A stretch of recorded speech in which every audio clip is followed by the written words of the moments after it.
Okay, here we are. We're out again in the middle garden this time,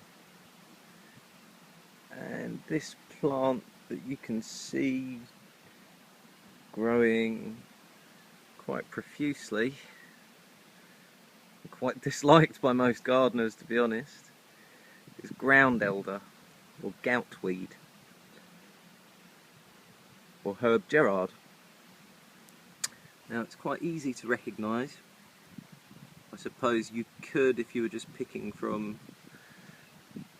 a large patch like this, mistake it for something like dog's mercury, for example, which we've actually got a small amount of growing beside it here. So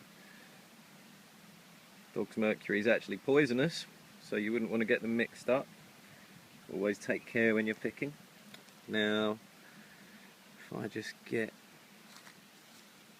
a typical leaf for you. Now, here we go. This is what I would consider to be perfect ground elder. Use it just like spinach. It's very tasty. It's got a bit of a parsley flavour. Eaten raw, it's great as a salad leaf, or just slightly blanched. As I said, use it exactly like spinach. And if you've got it in your garden and you want to get rid of it, I'd suggest probably the best thing to do would be eat it.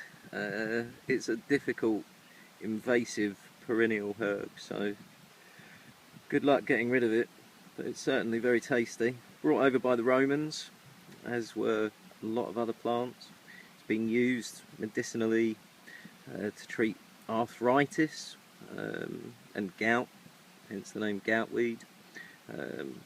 It does become a bit of a diuretic after it's flowered, and it can also be a bit of a laxative, so after it's flowered I wouldn't suggest eating it unless you wanted to really clean yourself out. It's also got a mild sedative effect as well after it's flowered, but when it's young in the spring like this, it's very tasty, very healthy, and it grows everywhere. We call it a cut and come again plant because, as I said, you don't really want it after it's flowered, but it grows in almost every park I've ever been in the UK, and they kindly cut the grass for you in parks in the UK, so the plant never gets to flower and you just constantly get green shoots like these coming up all year round, which are perfectly edible. Hence they cut and you come again.